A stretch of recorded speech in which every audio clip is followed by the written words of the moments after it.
Hi friends, welcome back to my channel. So today we are going to be dehydrating some mushrooms. I can't tell you how many times I've thrown out mushrooms because I don't eat them, only my husband does. So if I want to make him a nice meal, say pork chops and mushroom gravy or roast beef mushroom gravy, or even just throw them in a stir fry, I never use the whole pint. I always end up just doing half because I don't want too much mushrooms in it because I don't like the flavor of them. And I always end up throwing out the other half that goes bad in my refrigerator. So I'm going to dehydrate them. Once you dehydrate them and they're hard as a rock, you can store them in a mason jar right in your pantry. And as long as there's no moisture in the jar, they'll stay for years on your shelf. No reason to refrigerate or anything. So this is corn that I dehydrated. And whenever I want, this is actually two 12-ounce size bags that would have taken up space in my freezer of frozen corn. And I dehydrated it to just this. So I can just rehydrate this in some boiling water and pull out as much corn as I need. And I'll always have corn in my pantry.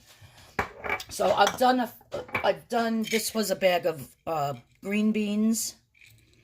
As you can see, totally dehydrated. And yeah, you just have to rehydrate it with some boiling water. But it saves a lot of space in your freezer. So we're going to do fresh mushrooms today. First thing you want to do is you want to clean your mushrooms. Now, these have been sitting in my refrigerator for like a day or two. And already they're starting to get a little blemished. But that's fine. They're not bad. If they're dirty, you want to take a wet cloth. This is a paper towel. And you just want to wipe them to make sure that all the dirt is off. I think that's why I don't like mushrooms, because they do actually taste like dirt to me. Now what we want to do is we want to slice each mushroom just until we get to about that thickness. I don't know what that is. Maybe a 1/16 of an inch, an 1/8 of an inch. I don't know. I'm not good with that.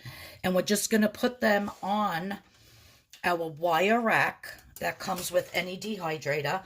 If you have a dehydrating setting on your oven, you would want to put a wire rack on top of a cookie sheet and put it in the oven like that. You want the flow, if you do it in the oven, you need, the wire racks that have the little legs, because you want the airflow to go on top and on the bottom. You want it to circulate totally around the whole entire setup here of mushrooms. So I have 2 pints of regular white button mushrooms I'm going to do. And then I have 2 pints of the Baby Bella. So I'm actually going to dehydrate them and give some to my niece Danielle. She absolutely loves mushrooms. And then I'll save some for my husband for the next time I want to put mushrooms in one of his meals. And I'm going to it's probably going to take me about 4 or 5 of these racks to accommodate all the mushrooms I have. But as soon as I have them all wiped down, cleaned, and sliced and put on the racks, I'll bring you back. So this way you could see the next step. Okay, so I have this one tray completed. Now, as you can see on these trays that come with the dehydrating machine, you can either put, let's grab this one to show you better. Like if I do it this way, things can just fall right off. If I do it this way, there's a little bit of lip here, so things tend to stay on. So since these mushrooms are pretty big, if I was going to chop them a lot smaller into little tiny pieces, because maybe I want to put them through the grinder and powder them and make some mushroom powder to add to recipes for a little extra flavor. Then I would put this wire mesh on, because these holes, once they start dehydrating, they will definitely fall through if you're going to chop them up and mince them tiny. So then you would want to add one of these sheets to put on top, so this way it doesn't fall through. All right, that's just another little tip there. But yeah, so I'm going to throw these in the machine, get the rest done, and then I'll show you. Okay, so now that I got all my mushrooms laid out, there was, I started taking the stems out. So there's stems, and there's, you know, little ones that I didn't, you know, I felt were too small. Look at my nails from cleaning these mushrooms. They're filthy. Got all the mushroom stuff underneath them. So now what I'm going to do is I'm going to take this, and I'm just going to, oh, I can't do it on there. I'm going to give it a couple of good pulls.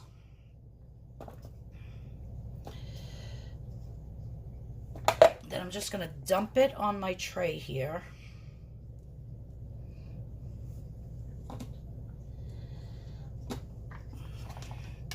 Because this is what I am going to grind up into my mushroom powder that can be added to any recipe, or you could just keep them dehydrated like this, and you could throw them into mushroom barley soup, you know, little pieces of mushroom, not that you have big.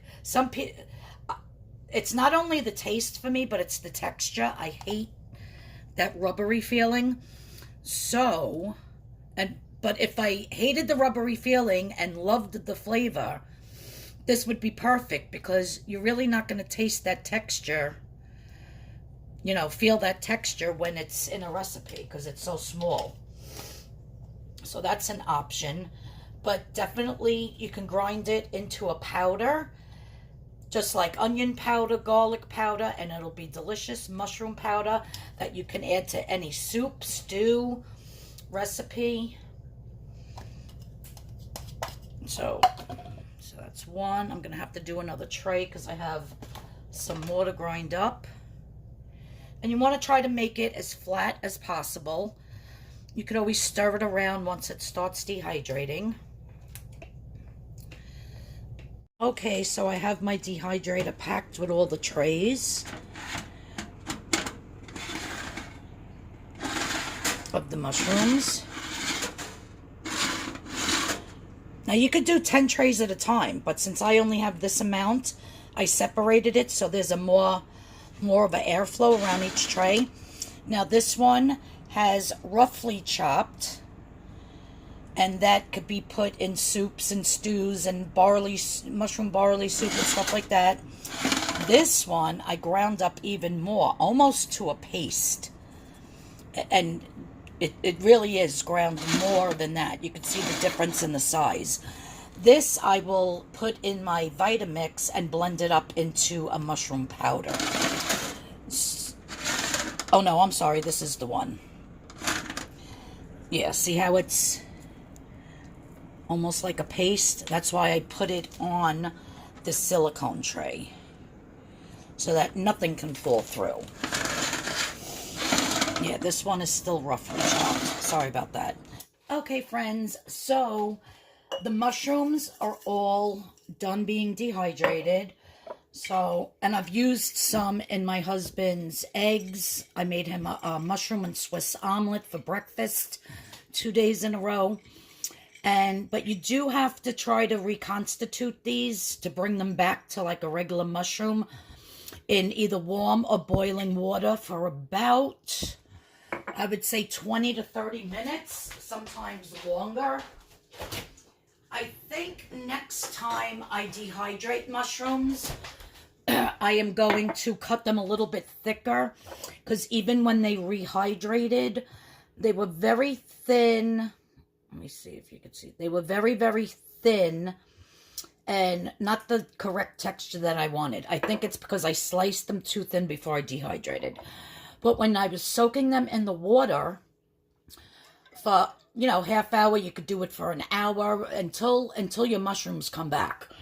I strained them out and got all this beautiful mushroom broth, which I can add to his brown gravies when I'm making pork or beef, and it'll flavor the gravy for his meals wonderfully, because this broth tastes exactly like mushrooms, which I'm not a fan of. So I will do his gravies with the mushroom broth. And this, I didn't pressure can it. I just covered it and put it and took the air out, vacuum sealed it with this vacuum sealer. So I vacuum sealed, let me get that in focus. I vacuum sealed it with this vacuum sealer and put it in the refrigerator. And it should last about a week or two in there. But, so I'm keeping these mushrooms to cook with. And then the little mushrooms that I diced up and chopped up, I'm just going to put in my Vitamix blender along with these mushrooms that were dehydrated. And what I'm going to do is I'm going to make a mushroom powder that I can put into dishes, meals, whatever. Just have it like a spice, in other words. So in my Vitamix, let me just get that. And now I'm just going to start blending it.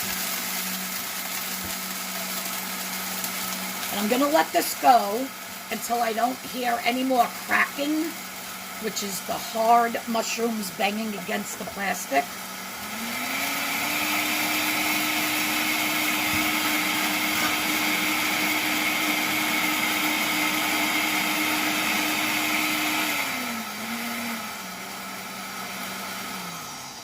That looks good. Now, oh, what did I just crack? No, it didn't break, thank God. So now, I'm going to open this little top on the top so that all of that powder comes out. Because I do not want to breathe that in. My lungs are bad enough, and my breathing is bad enough. So I'm going to let that settle down for a minute, and then I'm going to jar it up. So I do have a brush here that, as you can see, I'm just brushing all of that powder out of the top, because you don't want to waste any of this.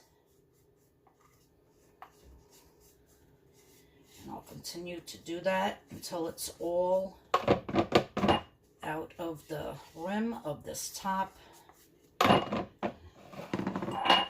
Then what I'll do is I'll go down the blender and get all that powder that's stuck on the sides down. You could even just flavor your scrambled eggs with this without putting chunks of mushrooms in. See, it's not that I don't like the flavor of mushrooms, I don't like the texture. So maybe this is a good way for me to get, mushrooms into my diet without actually having to eat them. Oh man, that smells really strong like mushroom.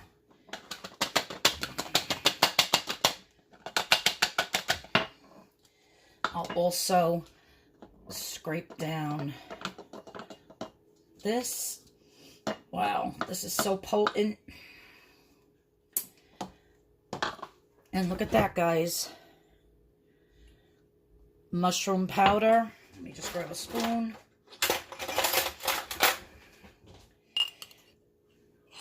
That you could just add to any soup, stew, gravy, scrambled eggs. So there you have it, my friends.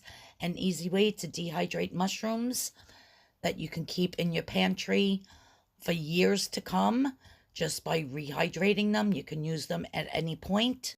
And you can even make yourself some nice mushroom powder that can be added to any recipe.